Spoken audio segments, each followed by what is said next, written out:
Hi, this is Lou Johnson from Field and Raw Life magazine, and we're lucky to be here at the home of Olympic hope for William FOX-PITT.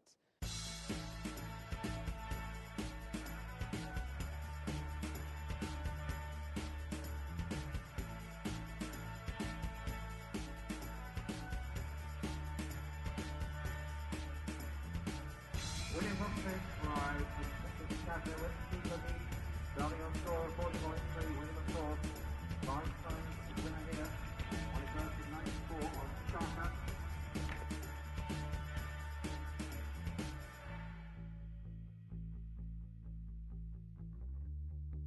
William is a true ambassador for British eventing. He grew up within an eventing family with both parents competing at Badminton and Burghley. He represented Britain as a young rider and competed in his first badminton at the age of 20. Now, from the age of 25, he established himself in the British team. With his first Burghley win, he secured his place at the Athens Olympics.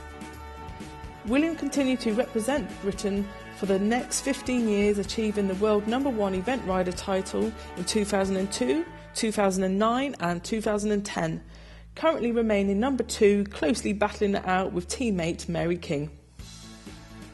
With such a prestigious list of medals and achievements, William has one final challenge to add to his belt: the individual Olympic gold, a lifelong dream for any rider, particularly on home ground.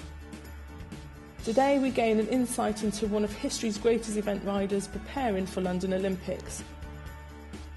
Through hard work and dedication to his sport, William has built up a team of horses in contention for the Olympics, and today he is riding 16-3 12-year-old bay gelding Park Lane Hawk. The Parker is owned by Mrs. Catherine Witt. Parker was brought over from New Zealand, having raced as a 6-year-old. Now, being a unique sport of two athletes, the horse and rider, anything can happen. And although riders' names have not yet been announced for the final team, you can put your money on William FOX-PITT and Mary King taking 2 places on the Olympic team, and the other 3 places being wide open for the taking. And with the season now underway, all eyes are on the top rider combinations, and this combination could be in serious contention.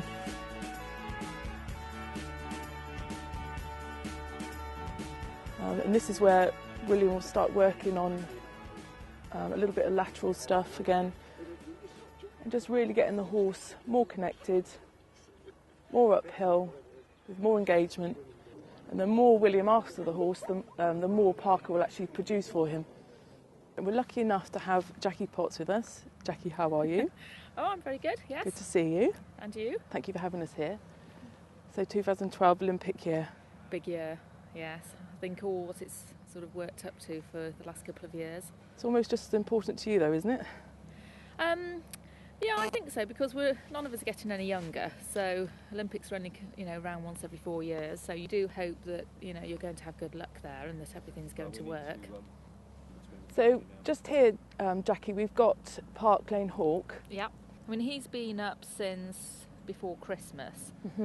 Because of this year, some of the horses that are going to be in line for selection. Because normally they wouldn't come in until January time, would they? No, they'd normally, just before.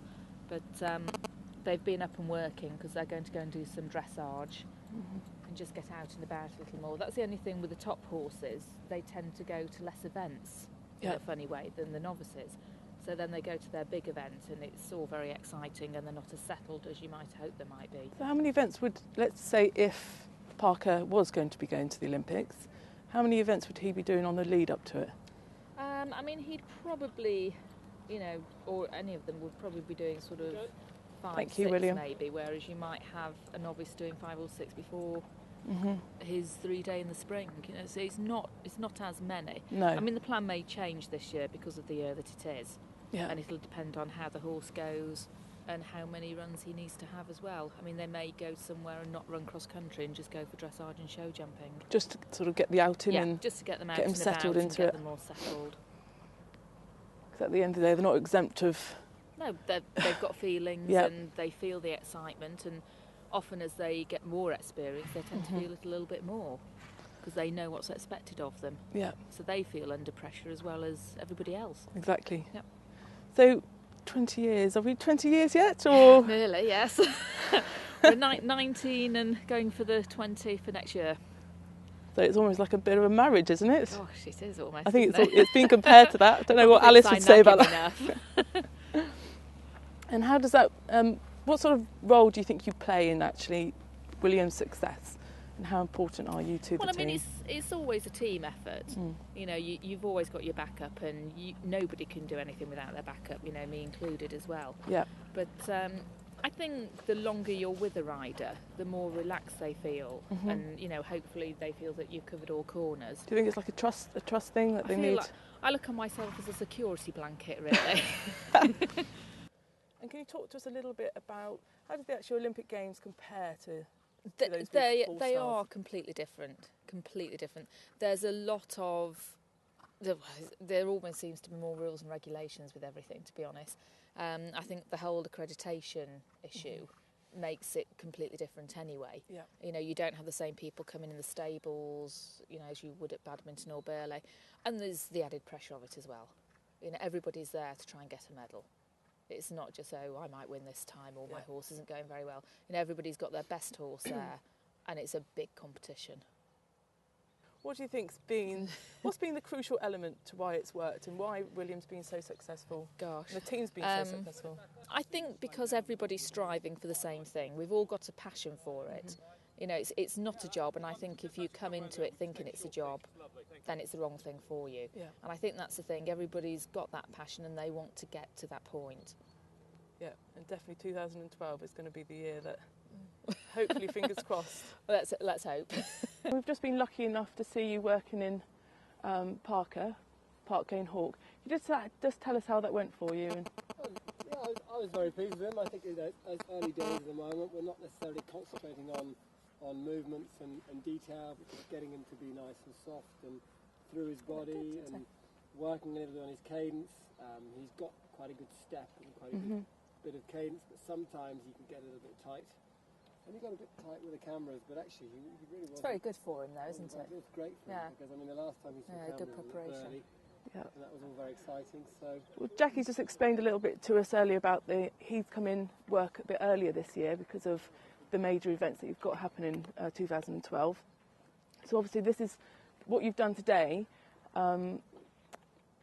Is still quite early on in his he's a bit ahead of the training. The others, as you can see today, are still hacking and walking about, and he's actually trotting, cantering, and not far off, actually starting to have his first jump.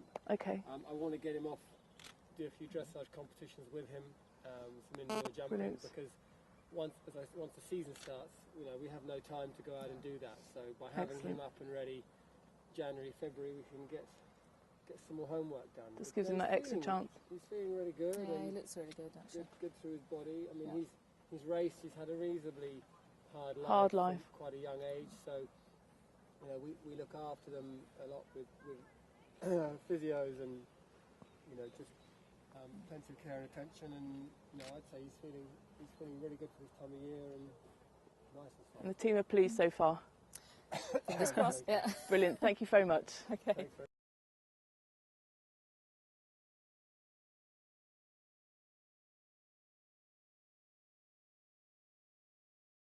Unlike any other event in the world, I think that, you know, if you look at all the venues we have on offer in the UK, on one side it's extraordinary that we've ended up at Greenwich, which is unlike anything else.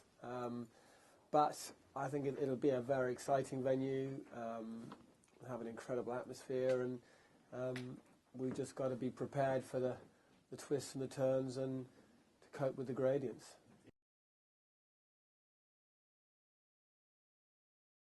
Yeah, I think it will be very specific. I think it will suit a specific horse, and that's that. I think that you know, it's you look at a lot of championships in the past that is a more general bit of land and a more general course, and there's a far greater number of horses that can cope and deal with it. I think in Greenwich it's going to be quite specific, and some horses will cope fantastically well and others just won't. It's stamina, athleticism, obedience, you know, they've got to have concentration and confidence because it's going to be very, very claustrophobic. I mean, even at the test event, there were I think 2,500 people there. It felt pretty packed. And I think if you think that it's going to be several times that, you certainly want a horse that's looking for where the next fence is, and you know, very much a concentrated horse. You're going to be coming down tunnels of people. I think it's, you know, it's going to be a big challenge, but we can only do our best. You know, there is no Greenwich to train around.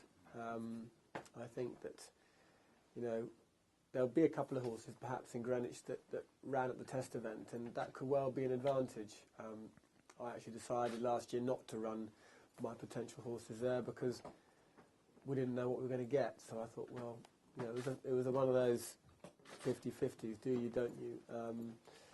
But having said that, you know, I've ridden there, which I think is was a fantastic opportunity, and you know, we really do know what we're going to face.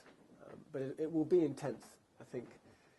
You know, from the dressage right the way through, it's very, you know, that it's going to be, you know, what Park Lane was dealing with today with all of you guys, you know, times 1,000, and they need to be very focused.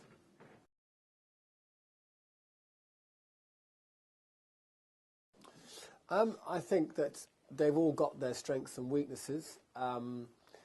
They're horses that I think will cope, otherwise they wouldn't be up for selection and you know, looking promising at this stage. I think they would all have a very good chance, but you know, they've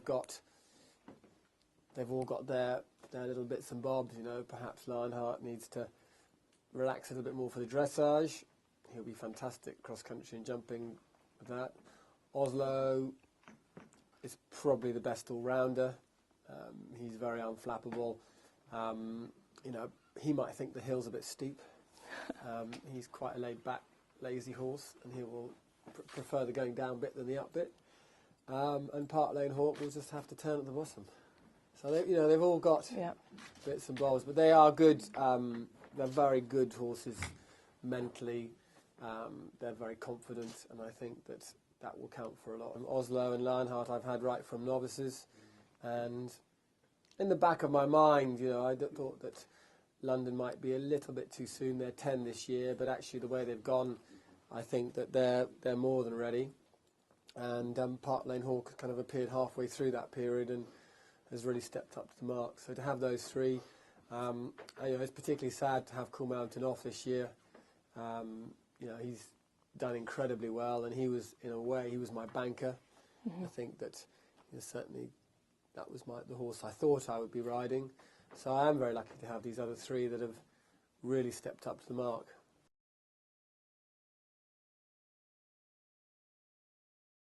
He injured a tendon in the Moolen, and that was one of those things. I mean, it's not very serious, but it means he won't be. He won't. I'm going to give him a whole year off. I think we decided that, you know, that was going to give him the best chance of recovering for the future.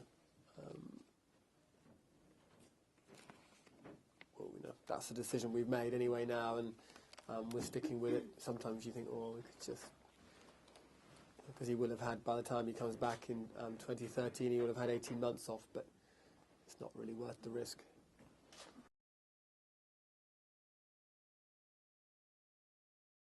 I think that the programme is a little bit up in the air still. I think, you know, I've got the events that I'm going to target. They're going to do some CICs, some 3 stars, and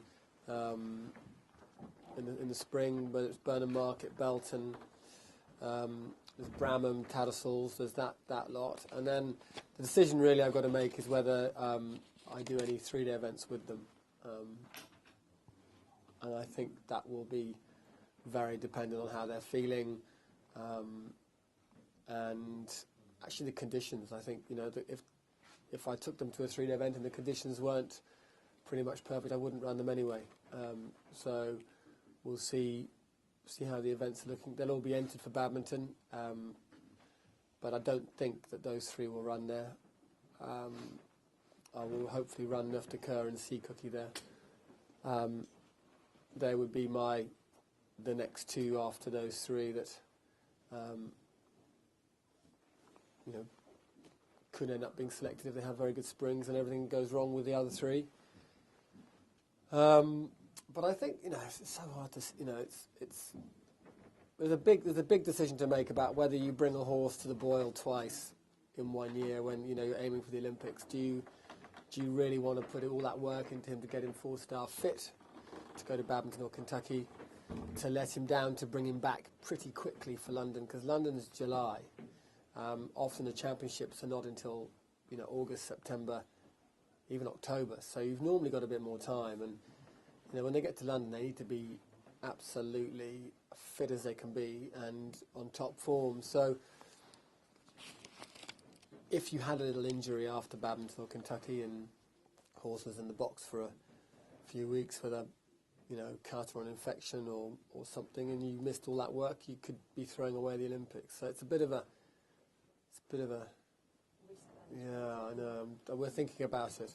These things often work themselves out. I think if all three are looking very good, then probably one of them will run somewhere, because I can't ride three in the Olympics, and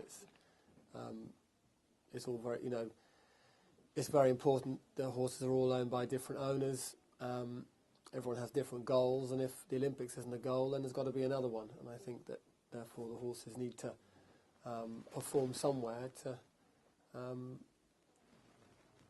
you know, to kind of, for the enjoyment of the owners, really.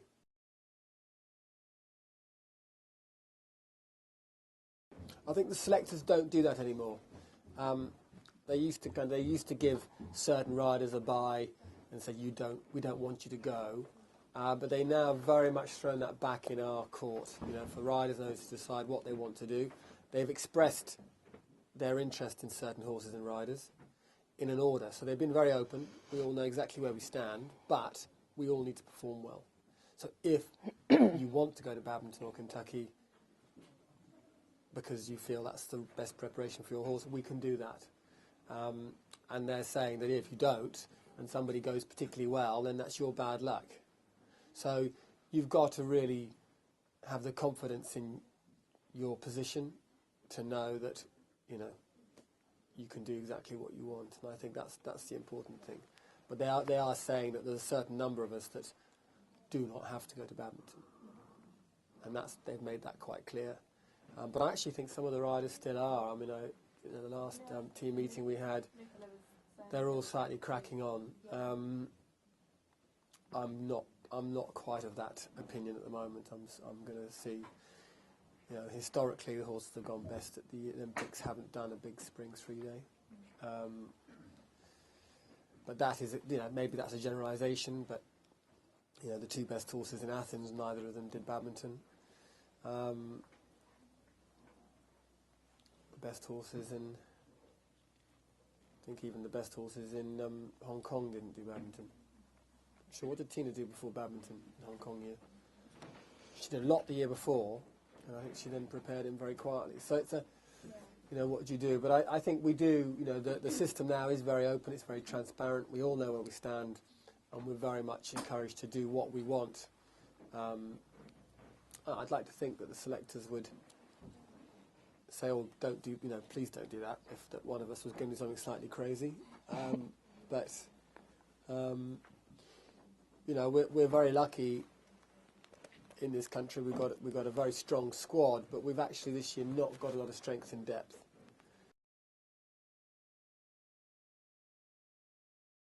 And I think it is a different dynamic. I think that it does change the priorities through selection. You know, really, you know, I think when you have four in a team and 3 to count, you really want to have one in that squad of 4 that is your banker, who is maybe not your gold medal individual winner, but who is your absolute rock.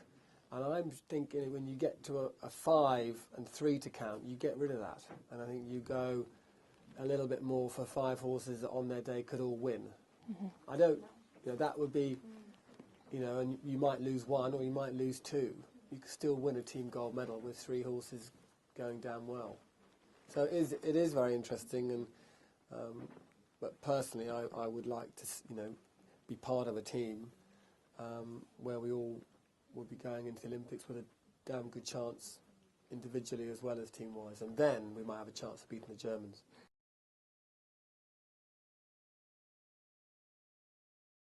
The Germans are the biggest threat, without a doubt. Yeah, without a doubt. But I think you don't necessarily know. You've got the New Zealanders who suddenly come back into the mark, and you've got the French who suddenly appeared last year, who've really been off the cards for a long time. So, they all build on that. There's going to be quite a scrap for the medals. It's not just going to be all about the Germans. Having previously attended 3 other Olympics, what makes 2012 London Olympics so special for you? Well, I think it's been a long time coming. The Olympic bid was announced a good 8 years ago, so it's been all about the build up to London. I'm very lucky that I've competed in 3 Olympics, and London is certainly, in my mind, far the most special. I think to be able to compete in Olympic Games in your own country, with a crowd behind you, it will be incredible. There's added pressures to that. I think there's a lot that comes with it, from the sense of expectation, and as a rider, it's just really important to try to keep everything as normal as possible. I need to just pretend it's another championship, and here we go, and we're going to do our best, because in the past we've performed well, and it would be a tragedy for London to slip away and for us to have underperformed. So I think that there's a big focus on just getting there in the best possible frame of mind. Exactly. Yeah. We've got to be able. We're going to expect a heightened media interest, more pressure, probably maybe some negative things are written about the team. And how do you cope with all of that amount of pressure? How does William Fox cope on a daily basis? I think you've got to slightly stay in your own little world. Been there before, so again, it's a massive advantage for me. And there's quite a lot of us riders actually. We've been around a while now, and just to really, you can't believe everything that's written. And I think that you've very much got to just throw yourself into it and prepare in the best possible way. I'm in a great position. I've got 3 lovely horses that are getting ready.